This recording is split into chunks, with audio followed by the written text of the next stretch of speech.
Hey everyone, my name is Jesse and I have autistic spectrum disorder. If you already knew that, great. If you didn't, well, sit back and I'm going to tell you some of my experience of having a disability throughout my life. And I don't want to get too much on detail of this story. I just kind of want to make like a quick video. I may or may not do like a longer video to give more detail of these past experience that I had as I was growing up. But for now, I just want to focus on the big four. Originally, I call it the big three, but 2 years ago, a new thing happened and it started to slowly become like starting to become like a regular base type thing. So then I decided to switch it to the big three to now the big four. And just for the record, I'm just gonna explain my experiences as a person with a disability. It won't be the same as everyone else's because everyone else's disabilities are either somewhat different or massively different, and they also have like different experiences of having certain situations that happen to them. So I'm just going to explain my side of the story of my experiences of with the disability that I have with people's reaction to it, or should I say like to me? But you you you get the gist. You understand. At least I hope you understand. Otherwise, I'm just standing here looking like an idiot. And I'm going to start with the first one, which I like to call rejection. And I'll like two or three of these, no, definitely three, happen during high school. At the pretty much like what doesn't happen in high school or maybe middle school that you started to experience these type of situations. So yeah, the first one I experienced was in high school when I was barely a freshman. Met new people, met new friends. They were like super cool, super friendly and whatnot. And when I started to get like more comfortable with other people, I started to like slowly become like myself, like be able to say certain things or do certain things that won't get judged upon, but just be like just laughter, just fooling around and whatnot. I was starting to be like super cool with this guy and whatnot, and I was gonna pretty much tell him that like just casually, just saying like, hey, I have a disability and whatnot, and blah, blah, blah. And when I told him that information, he looked at me for like a second or two and pretty much says, oh, okay. Usually that's like kind of like the warning, that type of thing. Maybe it could be just a fluke or whatnot, but I didn't think much of it. So just give him a good dab in the hand. I don't know how to do that shit. So the next day when I went to school, I saw him again and I say, hey, what's up? Nothing. I didn't get a single response back. Like he just chose to not acknowledge me anymore, chose I don't exist anymore. And once realizing that, like wondering like what happened, what did I do, like what did I say and whatnot. And then it made the final conclusion like, wait a minute, I told him I have a disability. Maybe he doesn't want to hang out with a person that has a disability. So that realization of having, I was super sad. I was like super fucking depressed. And that got me to the point where not to be outgoing anymore, which kind of sucks, but what can you do at that point? So that was my experience of the big number one. The big number two is I would like to call it the somewhat. And this is like in my sophomore year now.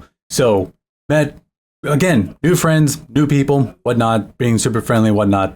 Well, trying not to be myself. Again, this is like extended story I could probably do later on, but I'm just gonna do this quick one, really quick. So again, getting super comfortable with this guy. So it's like, okay, maybe the first one was kind of like a fluke. Maybe that guy was just kind of like a douche or whatnot, or something. Like he's just not the guy to hang out with as a friend. So casually just throwing in there and saying, hey, I have a disability.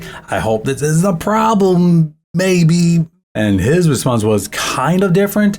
Like it's in a kind of a somewhat of an exception, but also slowly started not to talk to me. Like he'll talk to me here and there, but it would just be like what he needs to know or where this person's at or whatnot. But that's pretty much it. Like he talked to me, but not as extensive anymore. Which again, that's the big number two is the somewhat.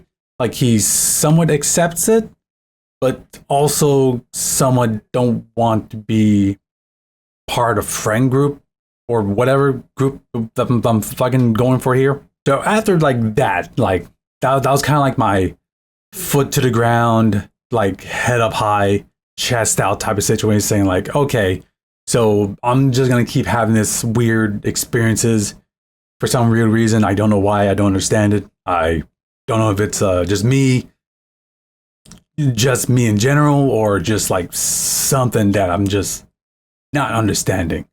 So, a year later. Also, my bad, wasn't a year later. I was like 2 years later, senior year now, where I'm starting to somewhat gain the feel of like who should I trust to tell them my information of my disability. So I told closest friends I can possibly go for, and some friends that are like not really close, they're just regular friends, the people that you just hang out with to the side until your other main friends come back and whatnot. Which this is part of the big three, but the third one is a super more positive one. Acceptance, where they accepted that they understand I have a disability. They accept that I do have certain limits of what I'm able to do, what I'm not able to do.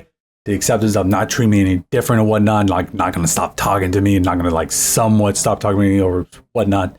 Just gonna treat me like a normal person and not be like a huge dick or a huge asshole. Of just saying like, see you later. I don't want to talk to you anymore because you have that thing going on and I kind of don't want to be a part of it. So I'm just gonna go away right now. So I'm just gonna go peace out. So years later, when I say years later, I'll say in my mid-20s. We're in my mid-20s when I was starting to do freelance work for a different production company, and decided like, you know what? I'm in my mid-20s. I'm like 25. I can't remember the day, what the age I was. I kind of got to the point that I just didn't care anymore. So I was with an employee, again, super cool guy, definitely a dude I can trust. If I need like help on certain projects, or I need to ask like certain questions, like, hey, am I being stupid and not doing this right, or am I being smart and just being stupid at the same time? So I decided, like, you know what? I'm just gonna throw a number here. I'm 25. There's no way that people act different now. Like, we're not in high school. We're fucking adults. We don't act stupid around people if they have like a certain disability or what they have some sort of thing going on. I was wrong. That was a big wrong on my part. The big old two wrongs on me. Just casually telling, man, if I didn't have this disability, I would have just nailed it. And then it happened again. It wasn't like the big one. It was back to being the big two, where the somewhat happened, where he would talk to me here and there, but then just kind of just went out about his own thing. So at that point, I kind of just accepted and pretty much just say like, okay, so this is basically just gonna be my life now. Kind of sucks, but that's reality apparently. So yeah, that was a big stinker. So again, years later, 2 years ago, in fact, 2022, when I was going for like an interview or somewhat, and I got like a accepted and whatnot. And then I asked the question, which is, you're able to say it whether or not, if you want to or not. It's all up to you, the person with the disability or not. If you want to say it or not. Basically explaining like, hey, you have the disability. There's like certain like a combination. I can't remember the word. Is accommodating? Where you ask if they're able to do this and this for you, and see if they're able to do it or not. I can't remember. Basically, not asking for like a special treatment. You're asking for like, hey, is there like another way around this, or am I able to do this instead, and blah, blah, blah. So that's when the brand new 4 came in, where it started just slowly starting to become like a thing. Like once they have the information, they started to treat you different. Like you're a teenager or like a child or something. But yeah, it was just a weird experience of them talking to you different instead of like a normal person. So to me, I kind of laughed at it. It's like, this is really weird. Why are you talking like this? I'm just a regular dude. stop talking like that. So yeah, the fourth one I didn't have much of a problem with. It was just weird. Like, it was just awkward. Just talk to me. So that was a short version of my experience with having a disability, of being autistic. In the world of people that either treat you different or treat you normal or don't know how to act around you, which to me at that point I kind of just fuck with them, just mess around with them. But yeah, it's kind of a fun, sad experience that I went through. But yeah, pretty much. But I will say this: uh, this probably just only applies to other people that has the same disability as me, or maybe somewhat the same. But this is me like talking to you now, which is if you have this like the same experience as me or somewhat the same experience as me, I'd love to hear it from any of you with the disabilities or just some weird situation that happened to you. Like, I would just love to read it in the comments and below or whatever I'm posting this at. I'll figure it out. I probably won't, but I'll figure it out. Yeah, that's pretty much it. I may or may not do an extended version of this where I go to more depth, more of the detail of what my super experience was with this whole situation. But other than that, that's pretty much all I got for now. And if you're watching this all the way to the end, thank you for listening to my story, or somewhat of a story of how I experienced my disability situation. But yeah, thanks. I don't know how to end this video. I really don't. I really need to learn how to end videos. Or not.